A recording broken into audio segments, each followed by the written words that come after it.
জননীং শারদং দেবীং রামকৃষ্ণং জগদ্গুরুং পাদপদ্মে তয়োসিতা প্রণমামি মুহুর্মুহু।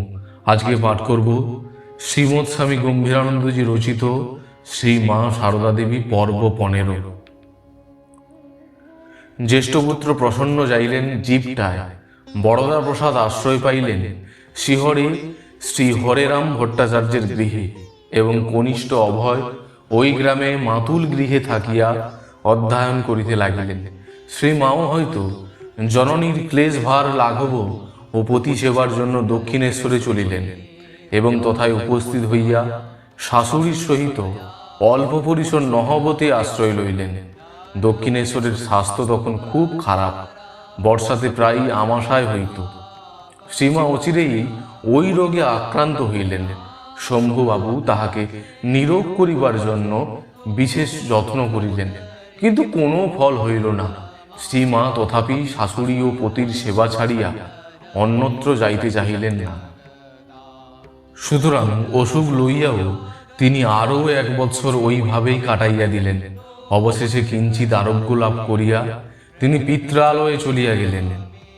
কিন্তু তথায় উপস্থিত হইবার অল্পকাল পরে পুনরায় ওই রোগের আক্রমণে তিনি শয্যাশায়ী হইলেন।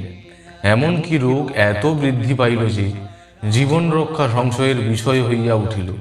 ঠাকুর এই নিদারুণ পীড়ার সংবাদ পাইয়া ভাগিনেয় হৃদয়কে বলিলেন, তাই তোরে হৃদয়, ও কেবল আসবে আর যাবে, মনুষ্য জন্মের কিছুই করা হবে না। পীড়ার পুনরাক্রমণকালে শ্রীমাকে ঘন ঘন শৌচে যাইতে হইত, অথচ শরীর এত শীর্ণ ও দুর্বল হইয়া পড়িয়াছিল যে বারংবার গমনাগমনে কষ্ট হইত। তাই গৃহ পার্শ্বস্থ কলুগেড়ের পাড়ে শুইয়া থাকিতেন। সেই সময় পুকুরের জলে নিজের অস্থি চর্মসার শরীরের প্রতিচ্ছবি দেখিয়া তাহার এমনও মনে হইয়াছিল যে, আরে ছি, এ দেহ তবে আর কেন, এখানেই দেহটি থাক, দেহ ছাড়ি। পরে তিনি বলিয়াছিলেন, আমার অসুখের সময় তখন সব শরীর ফুলে গেছি, নাক কান দিয়ে রস ঝরছি। উমেশ বললে, দিদি এখানে সিংহবাহিনী আছেন, হত্যা দেবে। সেই আমাকে রাজি করে ধরে নিয়ে গেল। পূর্ণিমার রাত, আমার কাছে অমাবস্যা, চোখে দেখতে পাই না, জল পড়ে পড়ে চক্ষু গেছি, গিয়ে মায়ের মারতে পড়ে রইলুম। আবার আমাশা, 3-4 বার হাতড়ে হাতড়ে রাত্রেই শৌচে গেলুম। ভিক্ষে মা ছিল, ওইখানেই তার ঘর। সে মাঝে মাঝে গলা খ্যাকড়ি দিত, আমি ভয় না পাই, পড়ে রইলুম। কিছুক্ষণ পরেই আমার মাকে এসে বলছেন, কামারদের একটি মেয়ের বেশে রাধুর মতো অত বড় মেয়েটি, যাও যাও যাও, উঠিয়ে আনোগে। অমন অসুখ, তাকে ফেলে রাখতে আছে, এক্ষুনি আনোগে। এই ওষুধ দিও, এতেই ভালো হয়ে যাবে। এদিকে আমাকে বললেন, লাউ ফুল নুন দিয়ে রগড়ে তার রস চোখে ফুট দিও, ভালো হয়ে যাবে।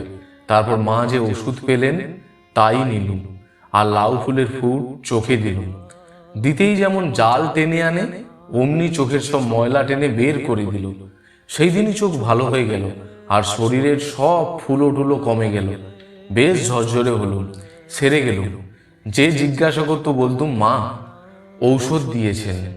সেই হাতেই মায়ের মাহাত্ম্য প্রচার হলো, আমিও ঔষধ পেলুম, জগৎ ধন্য হলো।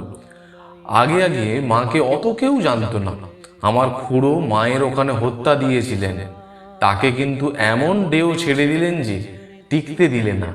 মাকে এসে স্বপ্নে বলছেন, আমি যে শয়নে আছি, এখন কেন হত্যা দিয়েছ?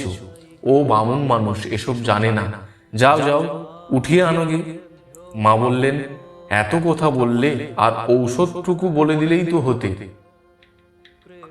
জীবনের আশা যখন নাই, তখন দেবীর শরণ লইয়া শ্রীমা আরোগ্য লাভ করিলেন।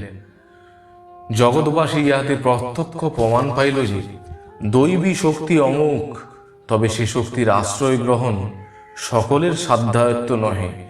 শ্রীমায়ের ন্যায় যাহাদের চিত্ত ভক্তিতে পরিপূর্ণ, কেবল তাহারাই ইহাতে সফল কাম হন। কিন্তু এই সকল দৈব শক্তিসম্পন্ন মহামানবের ঐকান্তিক ভক্তিতে দেবতার একবার জাগরণ হইলে অপরেও সে মহা সৌভাগ্যের অধিকারী হইতে পারে। সিংহবাহিনীর প্রতি শ্রীমা চিরজীবন অগাধ শ্রদ্ধা ভক্তি পোষণ করিতেন। তিনি বিশ্বাস ভরে সেখানকার মাটি কৌটায় করিয়া রাখিতেন। নিজে নিত্য উহার কিছু গ্রহণ করিতেন, রাধুকে একটু একটু খাইতে দিতেন এবং অপরকেও মায়ের মহিমা শুনাইতেন।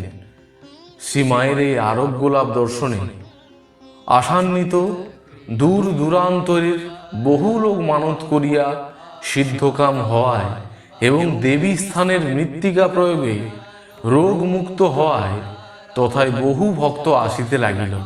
তাই আজকাল দেবীর প্রাঙ্গণ পূজার্থী ও দর্শনাকাঙ্ক্ষী নরনারী সমাগমে প্রায় কোলাহল মুখর দেখিতে পাওয়া যায়। 1282 বঙ্গাব্দের 16 ফাল্গুন শ্রী শ্রী ঠাকুরের শুভ জন্মতিথি দিবসে তাহার রত্নগর্ভা জননী শ্রীযুক্তা চন্দ্রমণি দেবী ভগবৎ পদে মিলিত হইলেন।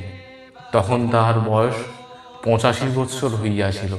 অন্তিমকালে বৃদ্ধাকে অন্তর্জলি করানো হইয়াছিল এবং শ্রী শ্রী ঠাকুর ফুল চন্দন ও তুলসী লইয়া তাহার পাদপদ্মে অঞ্জলি প্রদান করিয়াছিলেন। মাতা ঠাকুরানী তখন জয়রামবাটিতে অসুখে ভুগিতেছিলেন। জয় গুরু মহারাজ জি কি জয়, জয় মহামাই কি জয়, জয় স্বামীজি মহারাজ জি কি জয়।